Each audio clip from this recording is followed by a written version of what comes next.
Louvado seja o Senhor. Tome seu assento, por favor. Louvado seja o Senhor nessa noite. É muito bom poder adorar o Senhor. É muito bom poder acessar as realidades espirituais. No princípio, criou Deus os céus e a terra. Os céus é uma realidade, a terra é outra realidade. Por que Deus não criou terra e céu? Porque não é para nós vivermos da terra para o céu, é para nós vivermos do céu para a terra. Amém? A terra não move os céus movem a terra. Amém? A oração não é o físico movendo o espiritual, a oração é o espiritual movendo o físico. Amém? A intercessão é uma intersecção, é quando o homem e uma mulher se coloca entre céus e terra, entre uma circunstância e outra, e traz para o mundo físico aquilo que já está feito no mundo espiritual. Queridos, hoje pela manhã eu fui lá no salão novo, né? Fui lá ver como é que está a obra. Aquilo parece uma empresa, né, gente? É um mexendo aqui, outro puxando o fio dali, é carrinho indo para lá, é câmera sendo colocada, é púlpito sendo feito. Eu entro lá, eu fico desesperado. E chega um para fazer o orçamento, e chega outro. Eu falei, acho que eu vou passar o cartão e vou embora. Vou para casa. É tudo muito grande, é tudo, né? E é tão lindo como Deus conduz essa obra. Aqui nada é vendido, irmãos. Aqui nada é manipulado. Aqui nós dependemos do Senhor em todos os aspectos. Ninguém sobe nesse púlpito para manipular ninguém, para vender nada. Isso é tão lindo. E dia 22, 23 agora, fez 1 ano e 3 meses que nós mudamos para cá, irmãos. Nós soltamos uma igreja que nós pastoreávamos há 25 anos. E Deus nos chamou para cá. Eu falei, pronto, Deus, agora sim. Vou tirar minha chuteira. Vou sentar no banco de reserva. E quando eu for escalado para o jogo, eu entro. E foi assim, um tempo, esses meses. De repente a gente começou com uma mentoria de empresários ali em Alphaville, em Barueri. Algo começou a acontecer, 7, 14, 20 empresários, 30 e poucos empresários. Eu já fui empresário um dia, mas estou muito desatualizado do mercado, com essa mentalidade business. Mas os fundamentos do reino, eles servem em qualquer lugar. E um dos empresários ouviu uma mensagem minha pela internet. A gente começou um relacionamento e nasceu essa mentoria.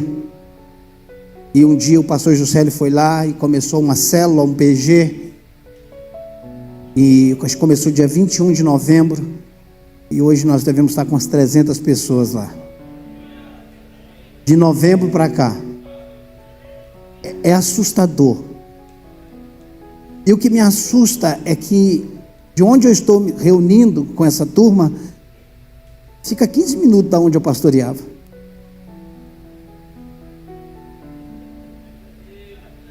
Fica 15 minutos. Eu falei, Deus, se não fosse trágico, era cômico.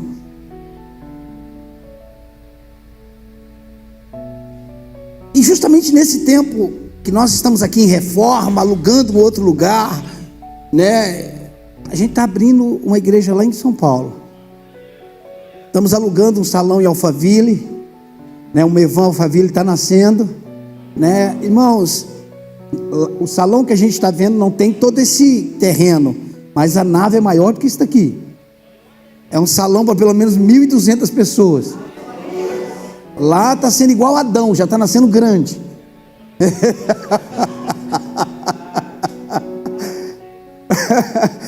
Amanhã o pastor Célio está comprando cadeiras. Nós estamos comprando mais de 500 cadeiras amanhã, já para Alphaville.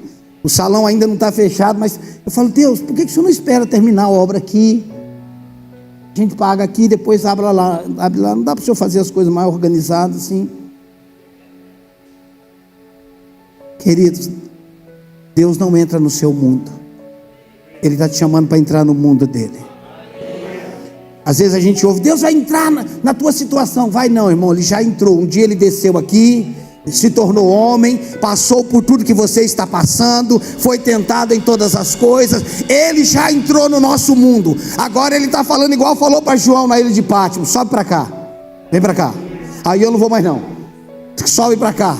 Se você entrar eu já entrei no seu para que você vivesse no meu. Eu me tornei homem para que você se tornasse espiritual. Eu desci até a terra para que você vivesse nas regiões celestiais. Deus está nos chamando para desenvolvermos uma mentalidade do reino. Escute, o que Deus está fazendo não cabe na nossa mentalidade, não cabe no nosso entendimento. E quando nós, irmãos, nos deixamos ser ofendidos pela mente de Deus, porque ela nos ofende, né? Ela nos ofende. A gente consegue viver coisas sobrenaturais. Eu não imaginei, irmãos, que eu ia voltar a pastorear uma igreja de linha de frente. Nós já estamos vendo casa para mudar para lá. Eu acabei de chegar aqui. Eu já estou indo embora de novo. Falei, gente, deixa eu ficar aqui. Eu prometo melhorar.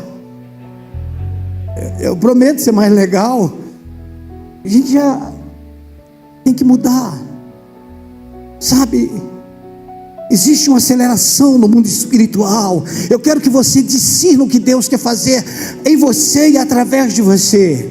Esse é um tempo, irmãos, de nós não colocarmos. Eu vou falar um pouquinho sobre isso, mas agora eu quero que nós possamos abrir o nosso coração para fazer parte disso que Deus está fazendo. Irmãos, eu quero estar na agenda de Deus. Eu quero estar aonde o furacão vai passar. Vai passar um furacão. E quando eu estou falando um furacão de avivamento, um furacão que vai sacudir o Brasil, um furacão, escute, irmãos, preste atenção. Hoje eu estava lá vendo o púlpito de lá, o púlpito do salão do Mevan Campinas. Quando você chega perto, ele é grande. Quando você fica, você fala, meu Deus.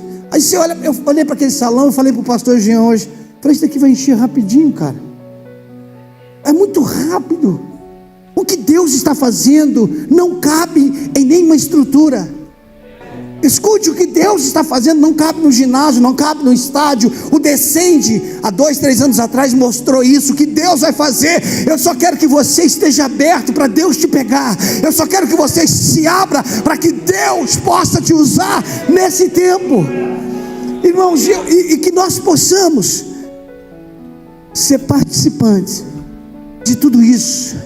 O Evangelho é para todos os homens e para o homem todo. É para todos os homens e é para o homem todo, para atingir todas as esferas do homem: espírito, alma e corpo. Deus quer neste momento, queridos, que nós venhamos nos desprender, que nós possamos ser generosos, que nós possamos sermos participantes daquilo que Ele está fazendo. E nós hoje temos a oportunidade de dizimar, de ofertar. Sabe, queridos, nós fazemos parte de um púlpito sarado, de um lugar que ninguém manipula você, que ninguém está vendendo nada para você. E desculpa o que eu vou falar, desculpa, parece que o povo gosta mais de ser manipulado do que ser livre. Estão aqui não? Parece que o povo gosta de uma bugigangazinha. Aqui ninguém vende nada, aqui ninguém unge nada. Aqui nós queremos viver um evangelho que fala você é livre. Só que ser livre gera em nós responsabilidade, gera em nós consciência. Não seja apenas um consumidor, seja um doador. Decida ter uma vida o qual dizima ao Senhor, o qual honra ao Senhor com todos os seus bens. Escute, queridos, Deus está nos chamando para sermos participantes. Não é porque Ele precisa não. Não é porque Ele precisa não, porque Ele é dono de todas as coisas. Mas o milagre está, irmãos, em nós podermos ser participantes dessa obra, daquilo que Deus está fazendo. Então que nós possamos termos essa alma generosa, termos um coração livre, estarmos abertos para ofertarmos, para dizimarmos, para ouvirmos sobre tudo o Senhor. Eu quero te convidar a estar de pé, por favor.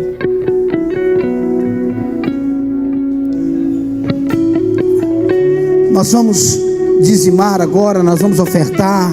Nós podemos fazer isso através das maquininhas, dos QR Codes, da chave Pix, né? Os QR Codes estão aí na parede. Você pode fazer isso também em espécie, em dinheiro. Feche teus olhos, por favor. Feche teus olhos e pergunte ao Senhor o que Ele quer de você.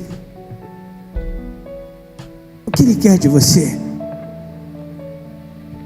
Oh Senhor, obrigado, porque nós somos prósperos. Obrigado porque nós somos abençoados, nós somos livres. Obrigado, Senhor, porque nós temos o pão nosso de cada dia. Obrigado, Senhor, porque essa obra é o Senhor que sustenta, é o Senhor que tem mantido, é o Senhor que tem expandido e vai continuar a expandir. Eu te louvo, Senhor, pela generosidade de cada um. Eu declaro, Senhor amado, que tudo aquilo que nós precisamos está se manifestando nesse tempo de uma forma sobrenatural, tanto aqui em Campinas quanto em Alphaville. Senhor, tudo que nós precisamos, nós chamamos a existência e declaramos, Senhor amado, milagres sobrenaturais acontecendo, Senhor, milagres extraordinários acontecendo, em nome de Jesus. Você pode sair do seu lugar, você pode apontar para o QR Code, você pode usar a maquininha, por favor. Que Deus continue te abençoando abundantemente. Amém. Eu declaro que o Senhor confie muito recurso na sua vida. Amém. Esse não é um tempo de crise para a igreja, esse é um tempo de expansão para o reino de Deus, em nome de Jesus Cristo. Amém. Abra sua Bíblia comigo em Gênesis capítulo 1. Vamos começar por aqui. Gênesis capítulo 1, versículo 26. Deixa eu ver se é o 26 que nós vamos ler. 27. Gênesis 1, 27. Vamos falar um pouco sobre isso. Eu vou compartilhar com vocês um pouco do que Deus tem ministrado sobre a minha vida. Glória a Deus. Gênesis 1, 27. Vocês sempre vão me ver pregando Gênesis 1 e 2. Meus 2 livros está fundamentado em Gênesis 1 e 2, estou escrevendo o terceiro, fundamentado em Gênesis 1 e 2. Por que eu gosto tanto de Gênesis 1 e 2? Porque Gênesis 1 e 2 é o plano original.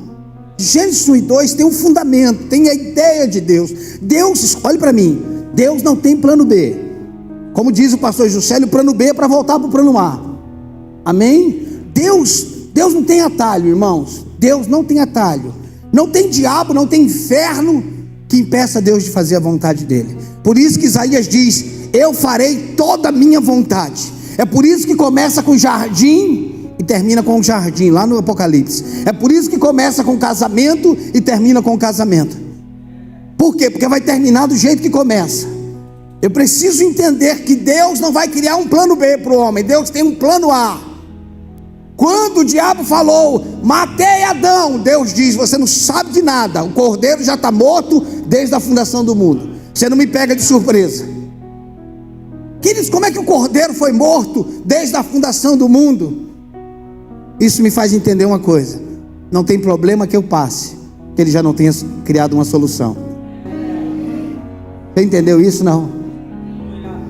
Quando o homem pecou, a remissão já estava pronta. Só aconteceria 2000 anos atrás. O homem viveu mais de 4 mil anos caído, mas a solução já estava pronta. Deixa eu te dizer, a solução está pronta. Tem uma saída para isso que você está vivendo. Tem um milagre pronto para isso. Por quê? Porque o cordeiro estava morto desde a fundação do mundo. Um Deus que escreveu todos os meus dias e os seus, como diz em Salmo 139, que planejou a sua vida. Eu me sinto tão especial por isso, irmãos. Eu não sei você, é mais fácil eu ficar soberbo do que complexo de inferioridade, viu? Uma vez eu estava deitado, estava passando uma reportagem sobre complexo, sobre inferioridade. Eu falei para minha esposa: eu vou dormir, eu não preciso ouvir isso, meu problema é mais soberba, eu preciso mais de humilhação do que...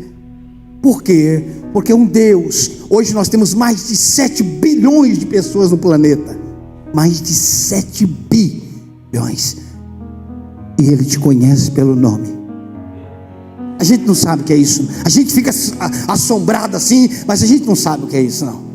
Irmãos, se nós soubéssemos quem nós somos, o diabo ia aumentar a dose do Rivotril dele. Nós não sabemos quem nós somos. A Bíblia diz em Salmo 139 que ele escreveu todos os meus dias. Escreveu todos os seus dias. Ele sabe quantos fios de cabelo tem na sua cabeça.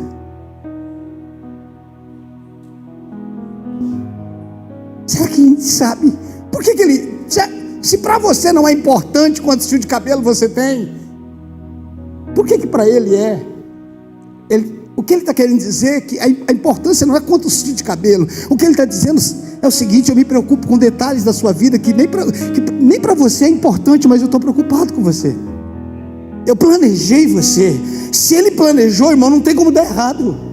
Só vai dar errado se eu escolher os meus caminhos. Só vai dar errado se eu desejar viver a minha vontade fora da dele. Mas se eu decidir viver a vontade dele, diz a Bíblia que é agradável, que é boa e que é perfeita, para mim está tudo certo.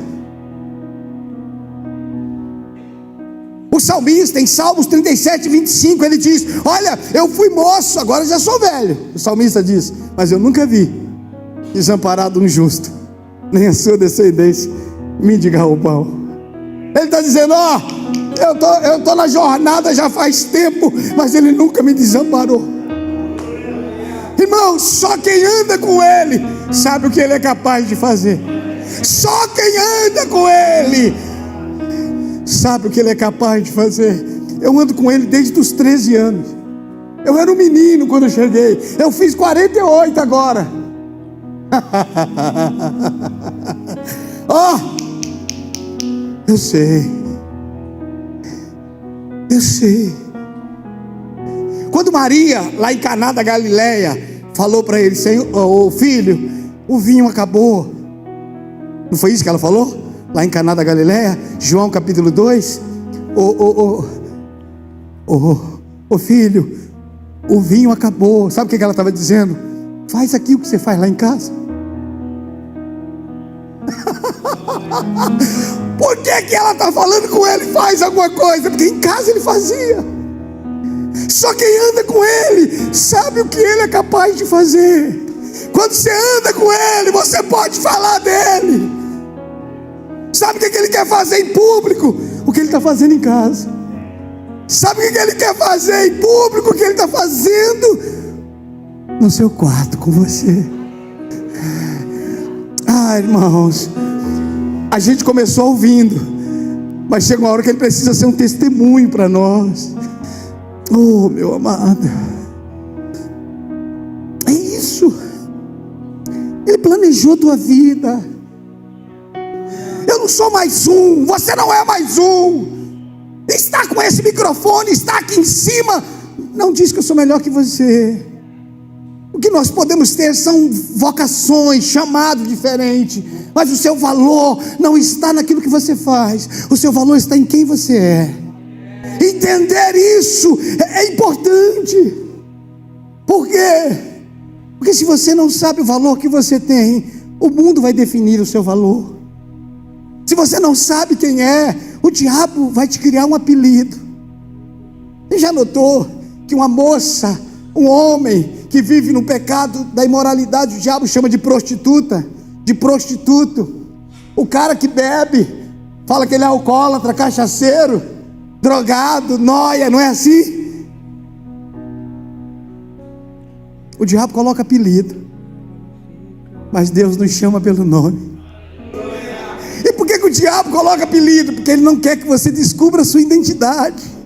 Eu vou colocar um apelido em você para que você não descubra, porque o dia que você descobrir o seu nome, não tem apelido que vai te definir mais. A vida às vezes quer nos dar um apelido. A vida às vezes, o lugar que nós fomos criados, onde nós nascemos, quer nos moldar, quer nos dar um apelido. Escute, o meu passado não me define, a minha história não me define. O que me define é a biografia que ele escreveu ao seu respeito, que ele escreveu ao meu respeito. Oh, meu Deus. É isso que te define. Mas o problema é que muitos de nós estamos presos na história da vida. Estamos presos no nosso passado. Estamos presos naquilo que fizeram conosco. Estamos presos nas palavras que foram liberadas sobre nós. E isso não pode te definir. A única palavra que deve definir a sua vida é essa daqui. Os nossos pais, em um momento de ira, de nervosismo, de descontrole, ele pode ter liberado uma palavra sobre você que não condiz com quem de fato você é.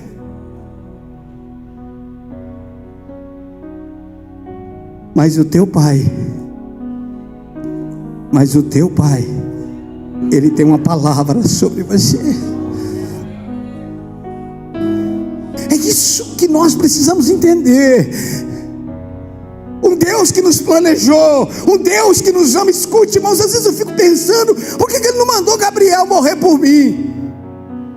Por que Ele não mandou Miguel morrer por mim? Eu acho que a gente estaria aqui do mesmo jeito, irmãos. Se Ele tivesse mandado um querubim morrer por nós, alguém que não pecou, não é?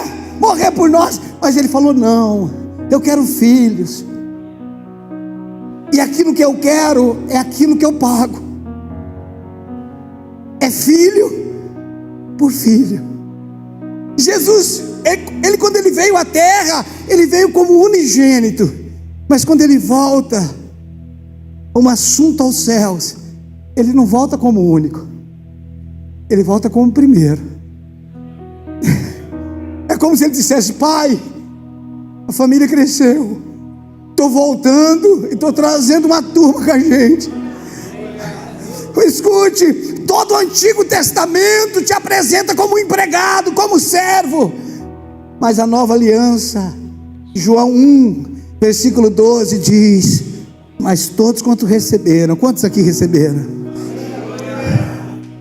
Todos quanto receberam, deu-lhes o poder, o direito de serem feitos filhos de Deus. Eu acho que, eu penso que às vezes a nossa mentalidade é que ser filho é ter uma carteirinha de membro de uma igreja.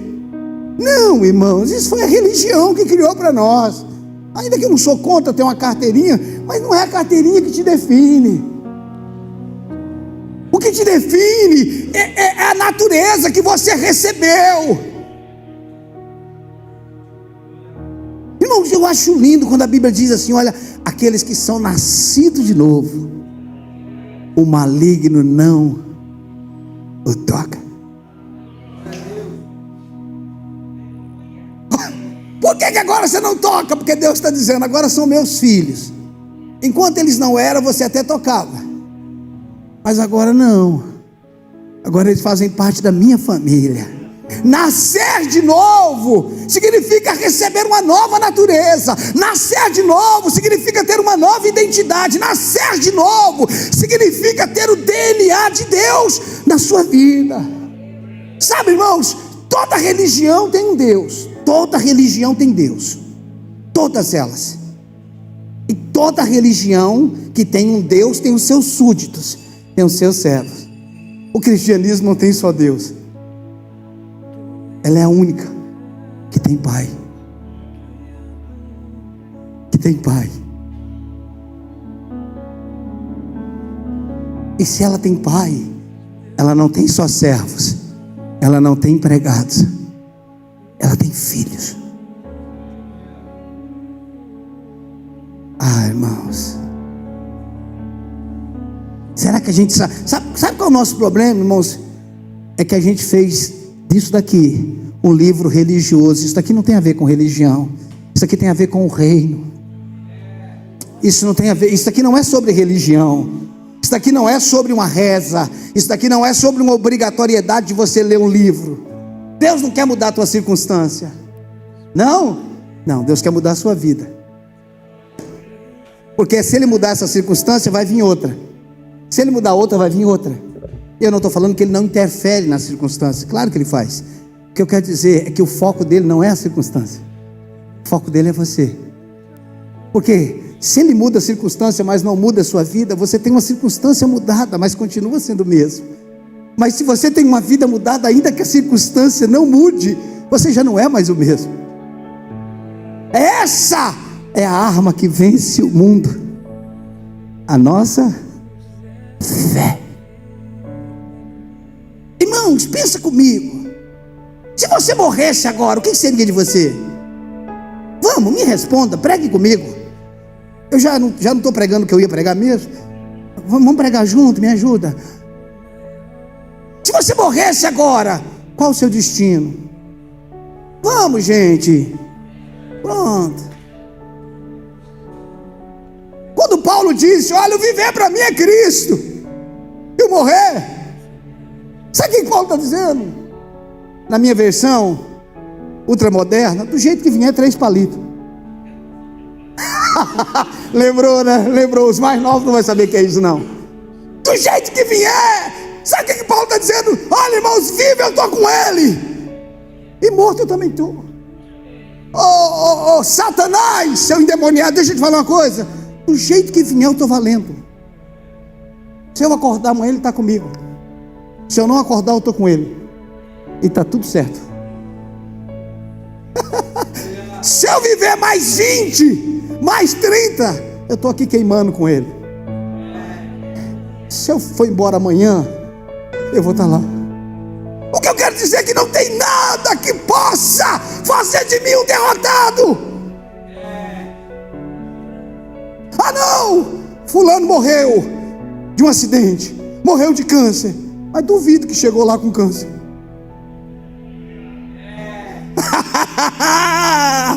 Duvido. Não chegou não. Chegou não. O que o senhor quer dizer com isso? É que nós precisamos nos alegrar, independente do que nós estamos passando. Nós somos mais que vencedores. Ó diabo, não importa o que aconteça, eu já estou assentado com Ele. Ele já é a minha condição, Ele já é a minha realidade. Irmãos, é sobre essa perspectiva que eu decido andar todo dia. Cara, está tudo certo, está tudo resolvido. Nós precisamos entender quem nós somos, quem você é, que vida que você recebeu. Será que nós não estamos pensando como um religioso? Será que nós não estamos querendo comprar Deus? Será que nós não entendemos ainda? Filho, não é sobre uma religião, é sobre um reino. Já que eu já mudei, abra comigo Mateus 6, já mudei mesmo? Já mudei? Não mudei não, foi Ele que mudou, eu não mudei nada. Ah, Deus do céu. Mateus 6, versículo 25. Oh Jesus, eu te amo. Não se esqueça, só quem anda com Ele sabe o que Ele é capaz de fazer. Mateus 6, 25. Aqui Jesus está falando. Olha o que Ele diz: por isso vos digo, não andeis ansiosos pela vossa vida. Não ande ansioso quanto ao que haveis de comer ou beber, nem pelo vosso corpo, quanto ao que haveis de vestir. Não é a vida mais que o alimento? Não é o quê? A vida mais do que a comida? Você está preocupado com o que vai comer? Ele está dizendo: a sua vida vale mais para mim do que o que você come. Não é a vida mais do que o alimento? E o corpo mais do que as vestes? Próximo. Observai as aves dos céus, não semeia, não colhe, nem ajunta em celeiros, contudo, vosso Pai, diga comigo, meu Pai, o vosso Pai celeste a sustenta. Porventura, não valeis vós muito mais do que as aves? É uma pergunta. Vocês não valem mais que isso? Próximo. Qual de vós, por ansioso ou por ansioso que esteja, pode acrescentar um côvado ao curso da sua vida. Sabe o que ele está dizendo aqui? Ficar ansioso não vai resolver nada. Ficar sem dormir não vai pagar o boleto. Eu nunca vi ninguém que passou a noite acordado e amanheceu com o boleto pago. Eu nunca vi, irmão. Só se aconteceu com você. Então é o seguinte, irmãos, pensa comigo. Ele não precisa dormir, você precisa. Você acordado não resolve. O guarda de Israel não tosqueneja. Ele não precisa dormir, mas ele diz que aos seus ele dá enquanto dorme.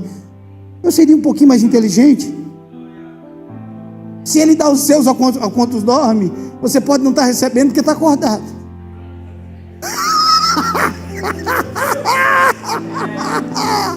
Se ele dá enquanto dorme, irmão, por que você não vai dormir? Chazinho de cidreira, entendeu? Vai dormir.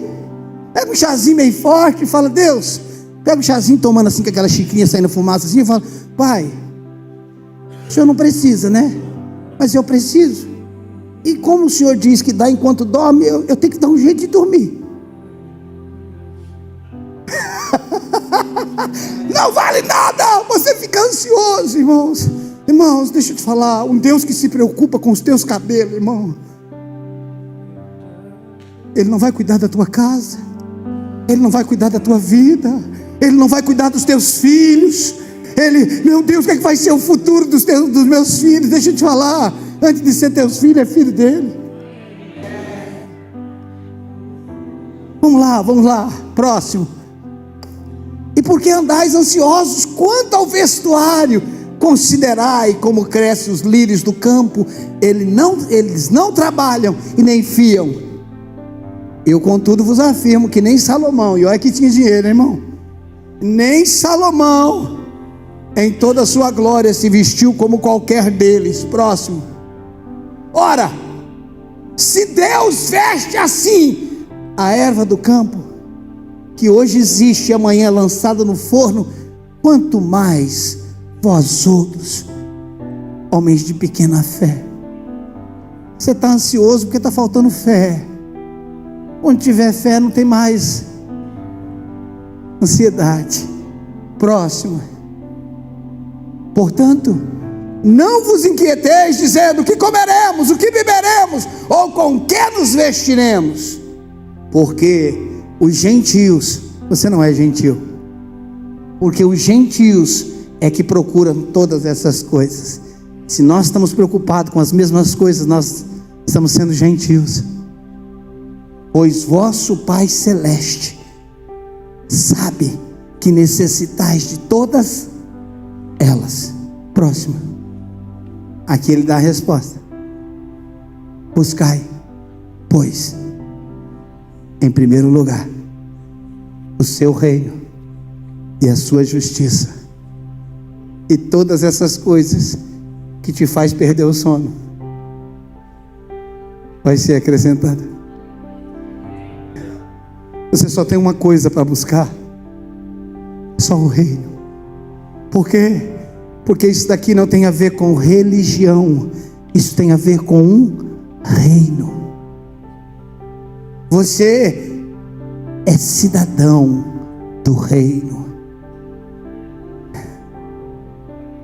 Colossenses capítulo 1, versículo 13, um texto que eu gosto muito.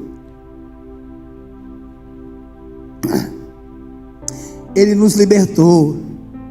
Às vezes a gente fala do reino das trevas, mas na verdade não é um reino, porque se as trevas fossem um reino, o diabo era um rei, e ele não é rei, ele é um imperador. Ele nos libertou do império das trevas e nos transportou para um reino, Ele vos transportou para um reino. Não é para uma religião, é para um reino. Nesse reino eu tenho um rei, e esse rei é o meu Pai. Por que será que Jesus, quando os discípulos pediu: Senhor, ensina-nos a orar, Ele falou: quando vocês orarem, Ore assim: Abba. Porque a palavra pai significa Abba. Abba. Você sabe o que significa Abba? Paizinho, fonte. O seu pai é a sua fonte. O seu Abba é a sua fonte. Eu estou no reino. Eu tenho um rei sobre a minha vida. Queridos, orar não é uma prática religiosa. Orar é um relacionamento entre um filho e um pai. A leitura da Bíblia não é uma prática religiosa. A leitura da Bíblia é a constituição do seu país. Eu tenho que ler a Bíblia para pregar. Não, eu tenho que ler a Bíblia para entender a constituição do meu país. Dentro dessa constituição fala dos meus direitos, fala dos meus deveres. Mas nós fizemos de um reino uma religião. Nós achamos que somos abençoados pelo que fazemos. Você não é abençoado pelo que você faz. Coloca para mim Efésios 1:3. Efésios 1:3. Bendito Deus, e Ele não é só Deus. Está falando da mesma pessoa, expressando Ele de duas formas: bendito Deus e Pai. De Deus eu sou servo, mas do Pai eu sou filho. Eu tenho um Deus que eu sirvo, e eu tenho um Pai que eu me relaciono. Bendito o Deus e Pai de nosso Senhor, do nosso Senhor Jesus Cristo, que tem nos abençoado com toda sorte. Perceba que o nome Jesus Cristo está lá em cima e vai repetir aqui embaixo. É o meio pelo qual nós somos abençoados. Bendito Deus e Pai de nosso Senhor Jesus Cristo, que tem nos abençoado com toda, diga toda, com toda sorte de bênção nas regiões celestiais em Cristo, em Cristo, em Cristo, em Cristo, em Cristo, em Cristo, em Cristo. Eu não faço para ser, eu faço porque eu sou. Eu não dou para ser, eu dou porque eu fui. Por que eu dou o dízimo? Porque Ele me abençoou, não é que Ele vai me abençoar. Na antiga aliança o homem dava para ser. Coloca para mim Romanos 11:35, 36, alguma coisa assim. Ou quem primeiro deu a Ele? Ou quem primeiro deu a Ele? Para que lhe venha a ser restituído? Quem foi que deu para Ele primeiro? Ele deu para você primeiro ou você deu para Ele? Próximo. Porque dele, por meio dele e para Ele são todas as coisas. Porque dele, por meio dele e para Ele são todas as coisas.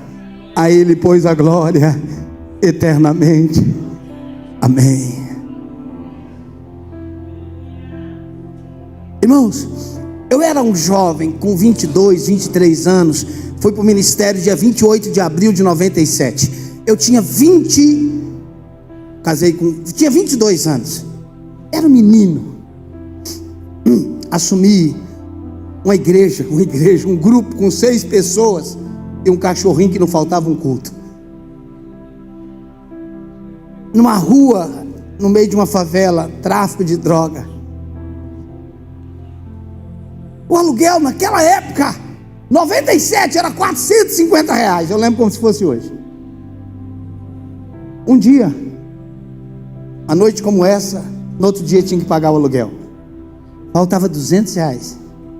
Eu sei quando fala de R$200 hoje, comparado, né? Mas naquela época significava outra coisa. Terminou o culto, não entrou? A igreja com 6 pessoas, irmão, e o cachorro que não ofertava. Irmão, aquele cachorro era uma bênção. Eu tinha uma mulher que roncava no culto. Ela roncava, irmãos. Você imagina uma igreja vazia com 6 pessoas e uma mulher roncando. Irmãos, e quando eu dava uma agitada, o cachorro latia, era uma glória, irmão. Oh, minha alegria era ter aquele cachorro no culto. Quando terminou aquele culto, irmãos, um diácono chegou para mim e falou: pastor, tem um rapaz ali fora querendo falar com o senhor. Estou indo lá. Fui lá fora, ele falou: pastor, eu sou fulano, estou desviado da Assembleia de Deus, moro aqui nessa rua, eu trabalho de pedreiro, eu queria dar o meu dízimo aqui.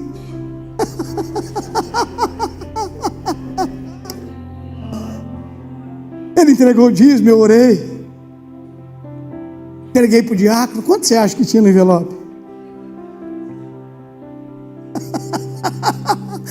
Exatamente o valor que faltava. Só quem anda com ele sabe o que ele é capaz de fazer. Deixa eu te falar uma coisa: você não tem só um Deus de Isaac, de Abraão, de Jacó. Você tem um pai. Sim, ele é Deus de Abraão, de Isaac e de Jacó, isso é indubitável, mas ele é o seu pai. Eu tenho um pai. Irmãos, isso me dá tanta alegria, isso me dá tanta paz.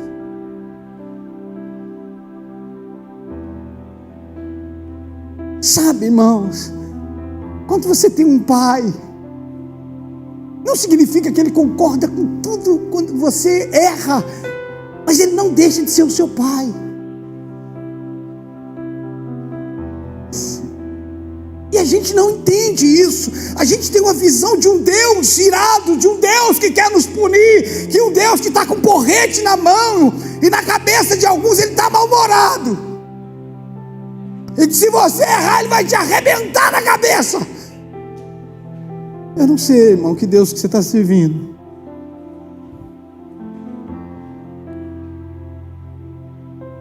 Eu sei que aquilo que a gente planta, a gente colhe. Mas a Bíblia diz que o castigo que me traz a paz estava sobre ele. Jesus não fez nada, irmãos, de errado. O errado era eu, e caiu sobre ele. O erro que eu tinha cometido recaiu sobre ele. Então tudo aquilo que ele não merecia recaiu sobre ele, e tudo aquilo que ele não mereceu recaiu sobre mim. O que é misericórdia? É ser impedido de receber o que eu merecia. O que é graça? É a condição que eu tenho de receber o que eu não merecia. A misericórdia me impede de receber o que eu mereço, e a graça me faz receber o que eu não mereço. A misericórdia me impede de receber, eu mereci o inferno.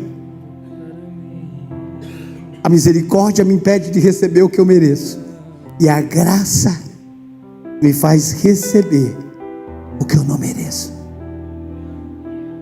Existe uma lei da semeadura. Aquilo que nós plantamos, nós colhemos. Eu não estou questionando isso. Eu só quero que nós entendamos, ou que desenvolvamos uma mentalidade onde eu tenho um pai, aonde eu preciso aprender a viver nesse reino que eu nasci. Puxa, eu não posso chamar palavrão. Não é que você não pode. É que no reino que você vive, isso não existe.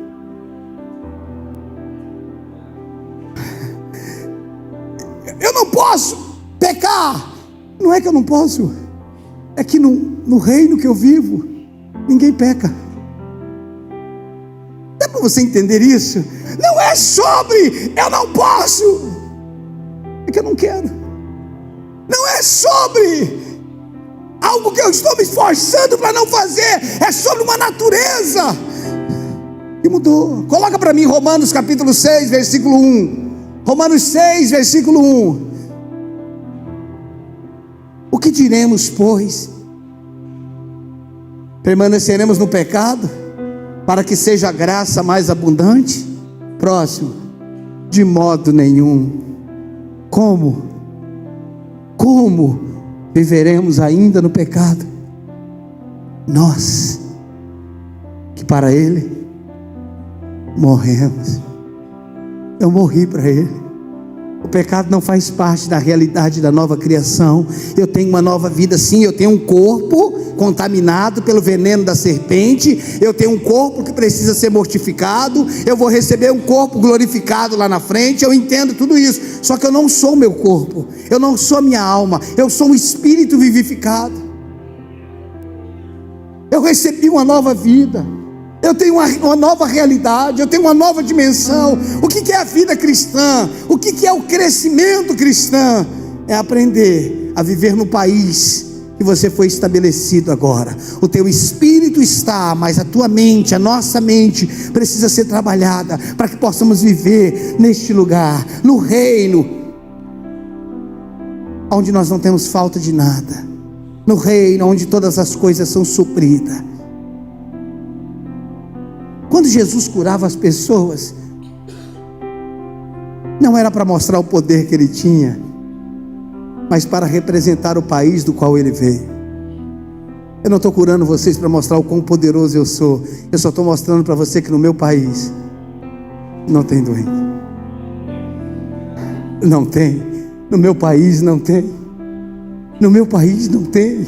Essa é a cultura do reino. Quando você, preste atenção, quando você tem a cultura do reino impregnada dentro de você, ninguém passa fome do seu lado. Ninguém passa. Por quê? Porque eu tenho que ser bonzinho? Não, porque a minha natureza não permite que alguém passe fome do meu lado. Por quê? É porque eu tenho que fazer caridade? Não! É porque é a minha natureza.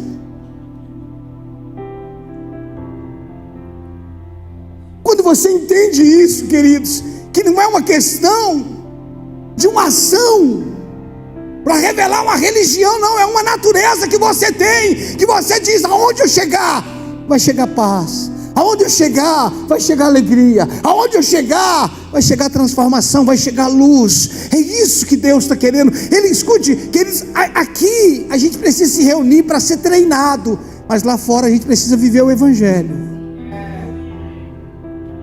A gente precisa sair amanhã cedo e começar a brilhar, começar a transmitir o reino, abrir um sorriso. Irmão, sorrir é coisa de crente.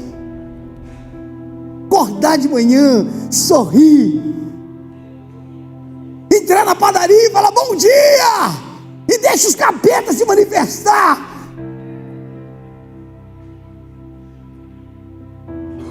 Você já imaginou você entrando no supermercado pela manhã com um carrinho, e está lá o repositor, e você passa assim, a presença de Deus está tão forte na tua vida, que ele começa a chorar só porque você passou do lado dele?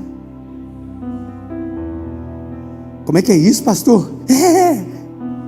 Você transmite aquilo que você tem consciência que carrega. Smith Wigglesworth, o apóstolo da fé que ressuscitou mais de 22 mortos.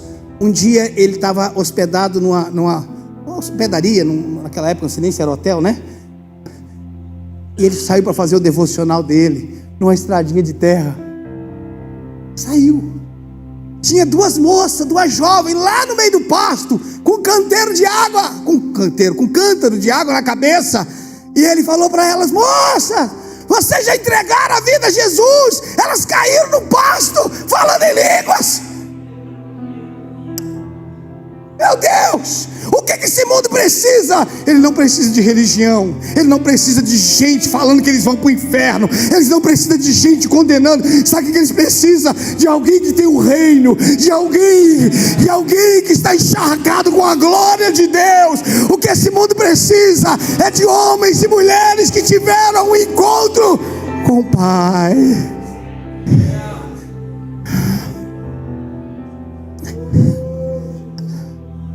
É isso, Cristo em você é a esperança da glória.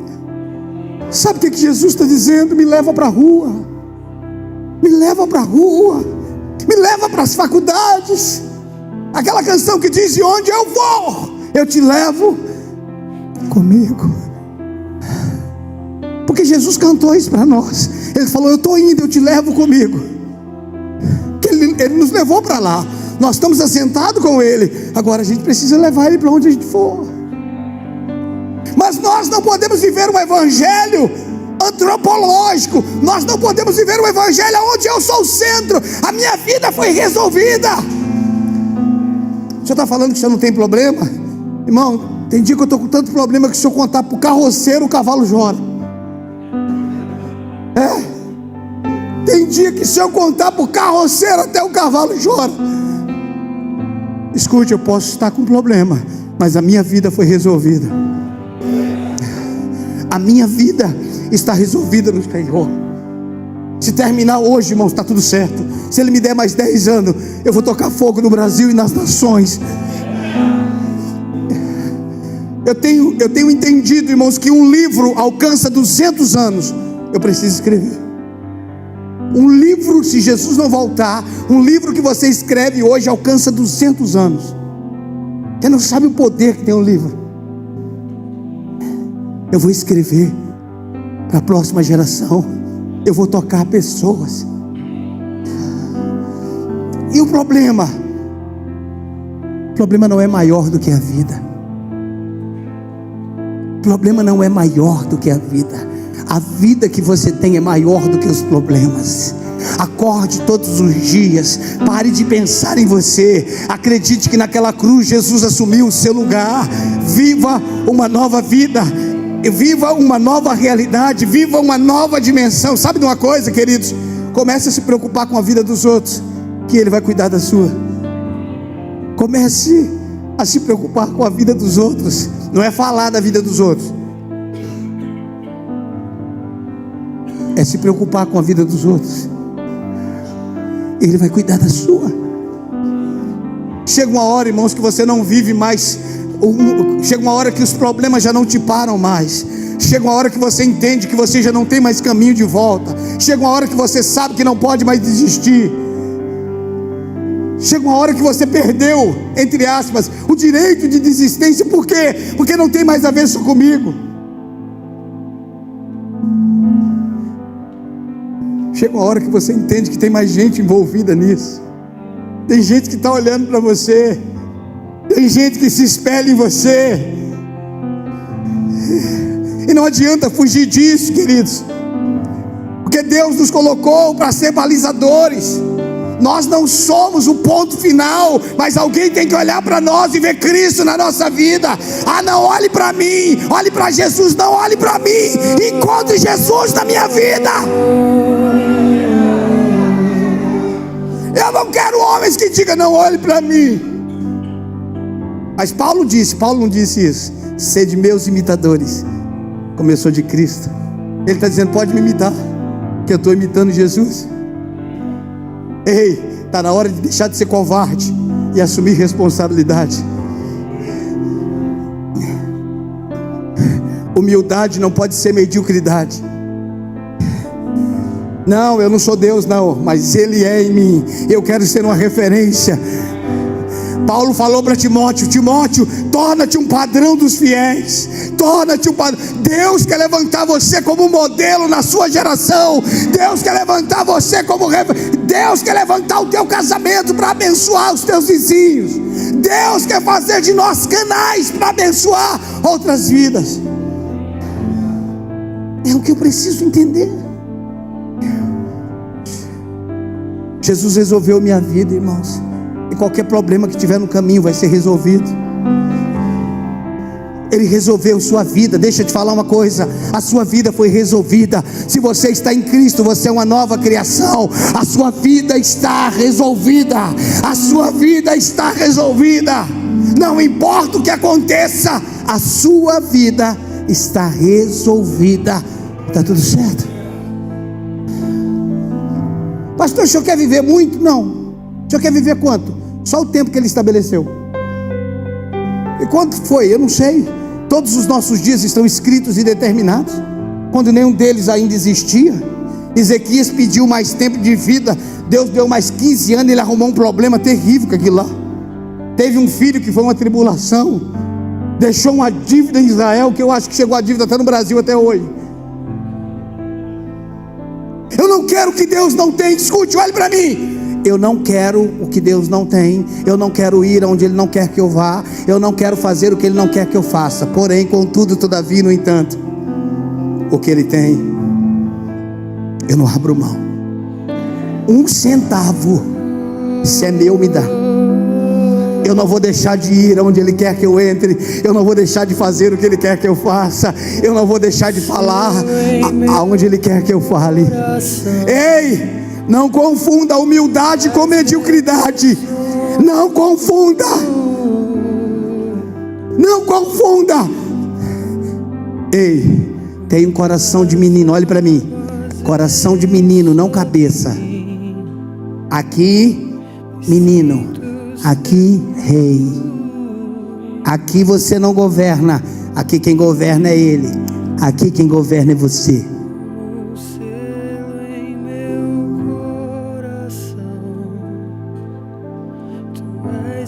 Fui pregar no interior de Goiás alguns anos atrás. O líder, quem me levou foi um pregador, o pastor da igreja. Mas ia ter uma reunião de pastores regionais. E o líder dele foi designado para me apresentar para pregar. Eu nunca tinha visto o líder dele. Então você me leva para pregar e você tem um líder regional e você fala para o seu líder: apresenta o pastor Ricardo. O líder desse pastor que me levou ficou meia hora falando de Karl Marx. Meia hora falando de Karl. Ele queria mostrar o tanto que ele tinha de conhecimento. E eu fiquei sentado na cadeira.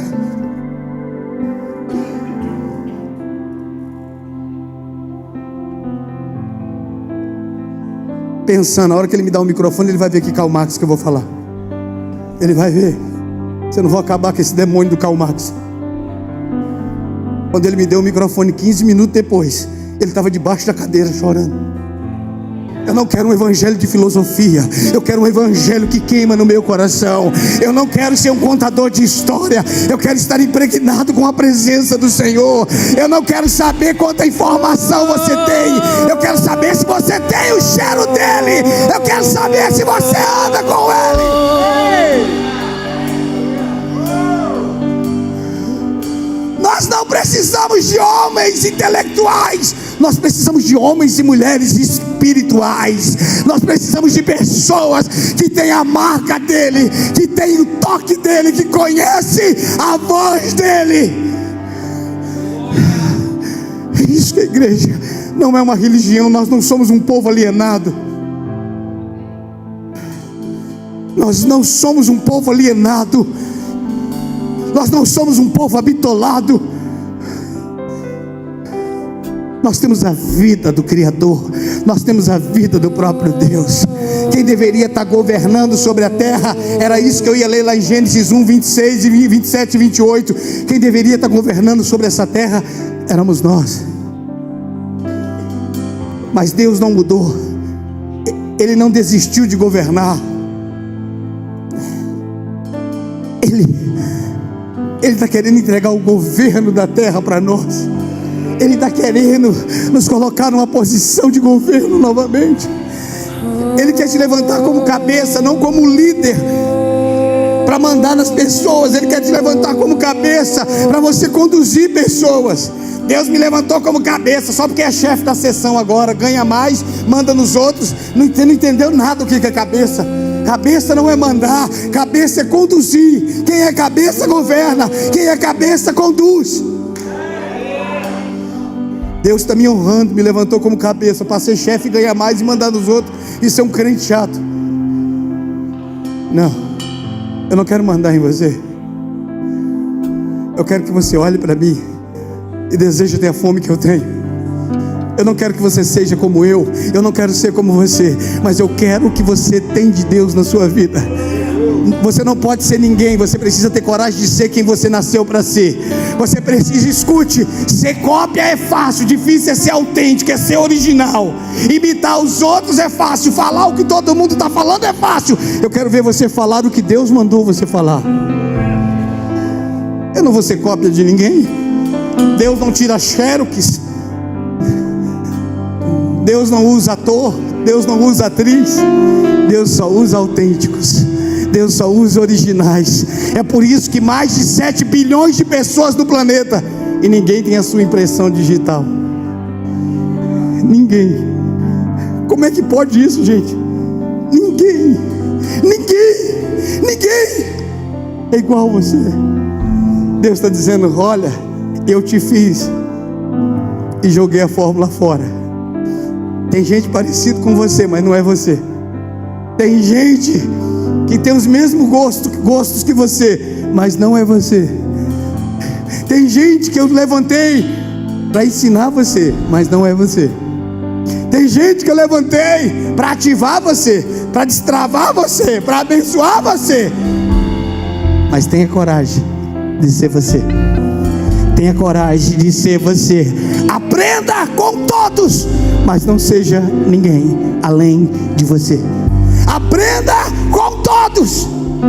Aprender com todos é humildade. Querer ser os outros é mediocridade. Aprender com todos é humildade. Querer ser os outros é mediocridade. Nós sentimos falta de você. Nós queremos você. Rapaz, tem um monte de gente que sobe aqui para abrir o culto. Mas você viu a irmã que abriu o culto domingo? Se deixar, ela faz festa e rola aqui em cima na abertura do culto, irmão. Eu sei, eu estou vendo ela ali. Eu sei que ela está aqui. Se deixar, ela rola, já começa rolando. O que é isso? É autenticidade. Quem você pensa que é? Eu não penso não, eu já descobri, eu sou. Parece que tem um rei na barriga, está no corpo inteiro, meu filho, você que não viu. Não está só na barriga não. Ele assumiu a minha vida. Ele assumiu a minha vida. O seu em meu coração, tu és meu tesouro.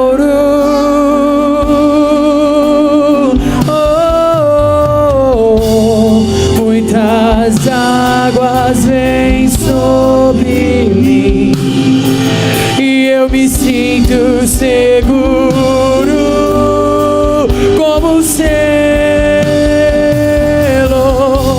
e como um selo em meu coração. Tu és meu tesouro.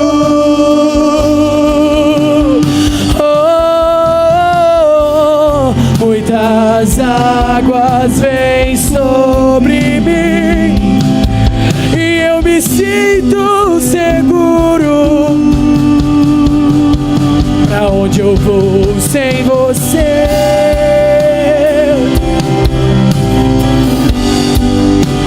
E não sobra nada sem teu grande amor. Tu sabes tudo que eu não sei.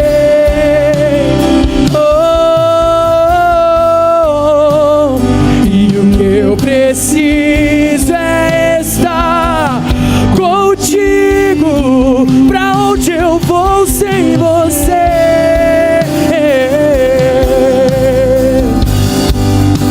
E não sobra nada sem teu grande amor. Tu sabes tudo que eu não sei.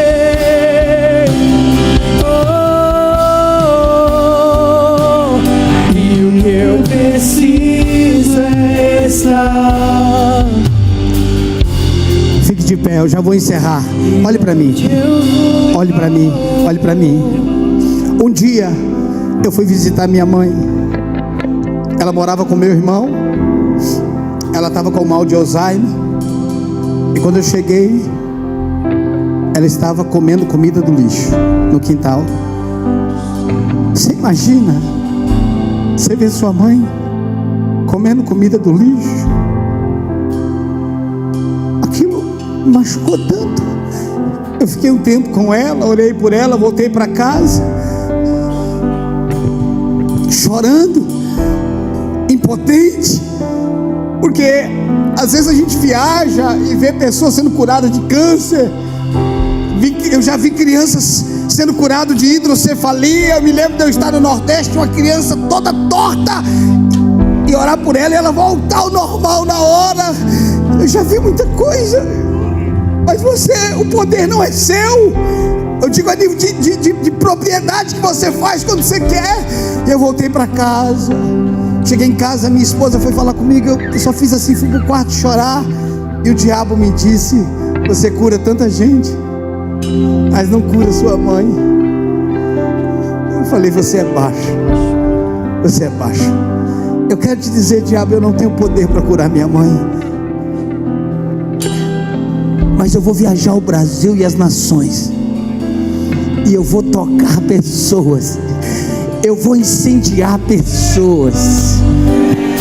Eu quero te dizer, diabo, que eu vou sacudir as nações. Passado poucos dias, eu peguei minha mãe, levei para o culto. Estava pregando do jeito que eu estava assim, fiz um apelo no final. A minha mãe, que já não sabia o nome dela, já não sabia mais nada, falou para minha esposa: eu quero entregar minha vida a Jesus. A minha esposa perguntou para ela: você sabe o que significa isso? A minha mãe falou para ela: não é bom? A Andréia falou: é ótimo. Ela falou: então eu quero. E ela veio à frente, entregou a vida a Jesus. Na hora deu vontade de falar para o diabo: você vai tirar a foto ou quer que eu tire? Ah, não! Ela morreu de Alzheimer, mas não chegou lá com Alzheimer, não.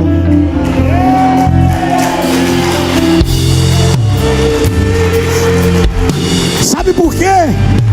Porque antes de resolver o seu problema, Ele quer resolver a sua vida. Ele quer resolver a sua vida. Ele quer resolver a nossa vida. Ele quer resolver você.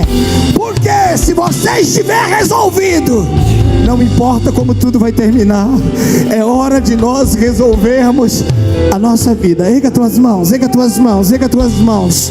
Vamos, libera, libera, libera, libera, libera.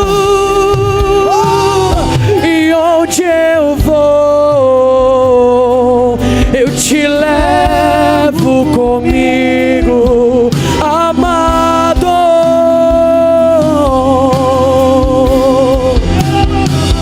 E onde eu vou, eu te levo comigo, amado.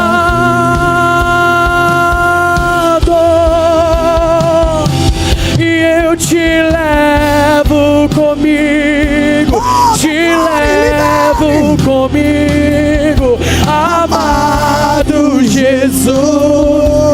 Oh, eu te levo comigo, te levo comigo, amado. Feche teus olhos. Talvez você entrou aqui nessa noite. Talvez você entrou aqui nessa noite tentando resolver um problema, e a palavra que você ouviu é para mudar a sua vida. Eu quero que você saia do seu lugar. Eu quero que você venha aqui à frente. És mais real que Você que quer resolver a sua vida, eu quero resolver a minha vida. Pode sair. Não se preocupe com ninguém não. É a sua vida, não é a vida de ninguém. Vem à frente, não se preocupe com ninguém não. Tenha coragem de sair do seu lugar e falar: eu quero mudar a minha vida. Eu quero resolver a minha vida. Me definem,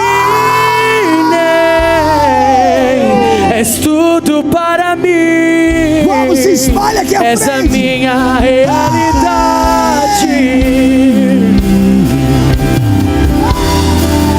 És a minha realidade.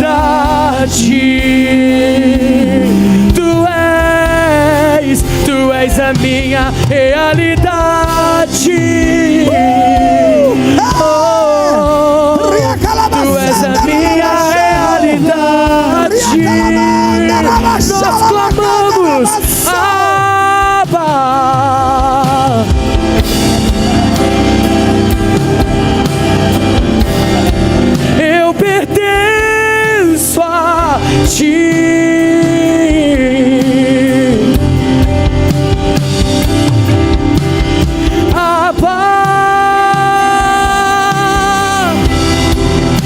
eu pertenço a ti.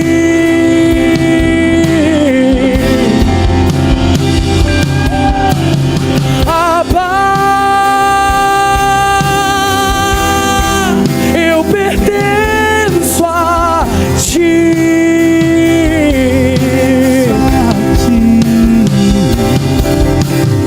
Abba, eu pertenço a ti. Tu és a minha realidade, és a minha realidade. Tu és a minha realidade, és a minha realidade. Tu és a minha realidade e não há outro, não. És a minha realidade. Sim, tu és a minha realidade. Tu és a minha realidade.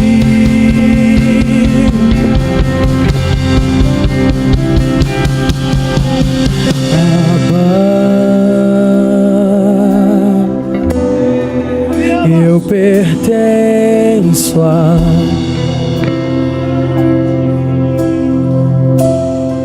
somente a ti. Vamos, solta, libera a vida que está dentro de você. Libera a vida que está dentro de você. Libera a vida que está dentro de você. Eu quero declarar que a sua vida está sendo tocada nessa noite. Eu quero declarar que você não será mais o mesmo. Eu quero declarar que você não será mais a mesma. Eu quero declarar a vida fluindo. Eu quero declarar a vida fluindo de você. Somente a ti.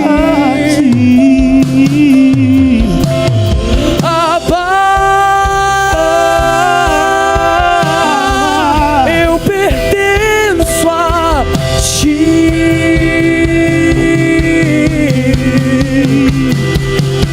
E com sua glória sobre mim, enche-me de ti até transbordar, e eu nunca vou me saciar. Enche-me de ti até transbordar, e pra onde iremos nós? Só tu tens as palavras de vida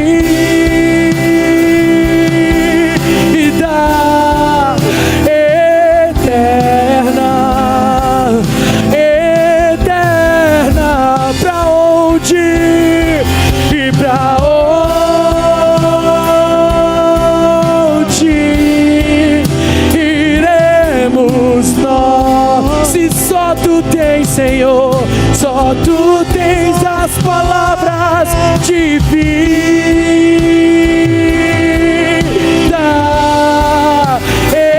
eterna,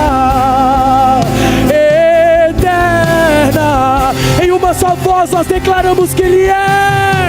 E tu és o pão do céu, o Deus Emanuel.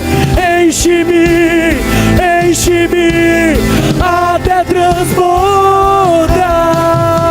E tu és o pão do céu e o Deus Emanuel. Enche-me, enche-me até transbordar. E tu és o pão do céu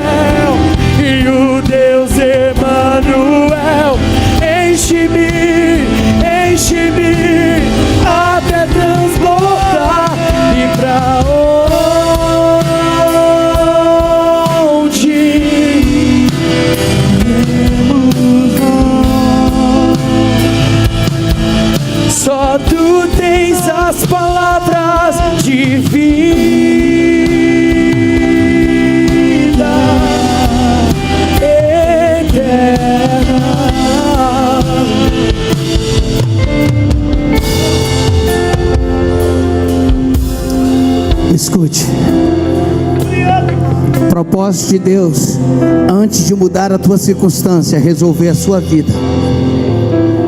E se você está em Cristo, a tua vida foi resolvida. Se você está em Cristo, você é filho, você é filha. Escute, ser pastor não é maior do que ser filho. Ser apóstolo não é maior do que ser filho. Não importa o seu dom, se você canta, se você toca, tudo isso é um dom, é uma vocação. Ser filho não é um dom. Ser filho não é uma vocação. Ser filho é uma condição que eu tenho por ter nascido nessa família, nesse reino. Eu quero que você nunca mais se esqueça. Você vai sair daqui não como um religioso, você vai sair daqui como um filho, como uma filha, e o diabo não tem poder sobre a tua vida. O diabo não tem poder sobre a tua vida. Quero ver, leva-me mais fundo, onde eu te encontro, no lugar secreto, e pois a tua eu quero ver. Glória a Deus! Tudo que eu mais quero, tudo que eu mais quero é te ver. Me envolva com tua glória e poder, tua majestade é real. E tudo que eu mais quero é te ver. A tua majestade é real, tua glória ecoa em meu ser. E tudo que eu mais quero é te ver. Me envolva com tua glória e poder, a tua majestade é real. Tudo que eu mais quero, tudo que eu mais quero é te ver. Me envolva, me envolva, me envolva.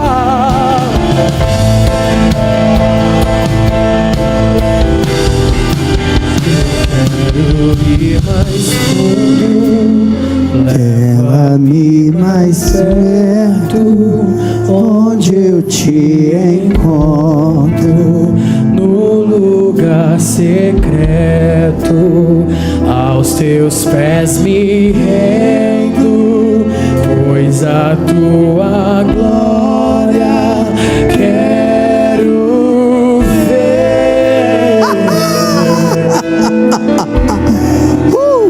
Quero ir mais fundo, leva-me mais perto, onde eu te encontro, e aos seus pés me rendo. Eu quero ver, Senhor.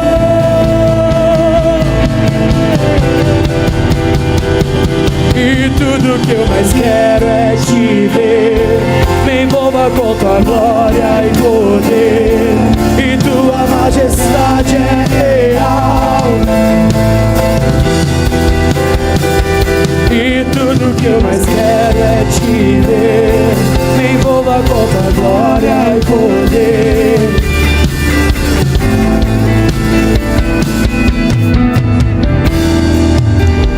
Escute, vamos encerrar. Está muito gostoso, a gente precisa encerrar.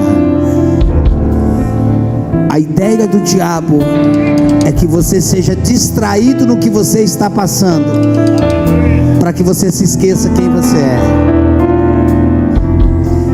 A ideia do diabo é: se distraia no que você está passando, para que você se esqueça de quem você é. O que você está passando não é mais poderoso do que quem você se tornou em Cristo Jesus. Nunca se esqueça disso. Eu sou filho, eu sou filha. Isso é a maior posição que alguém pode ter em Cristo Jesus. Amém?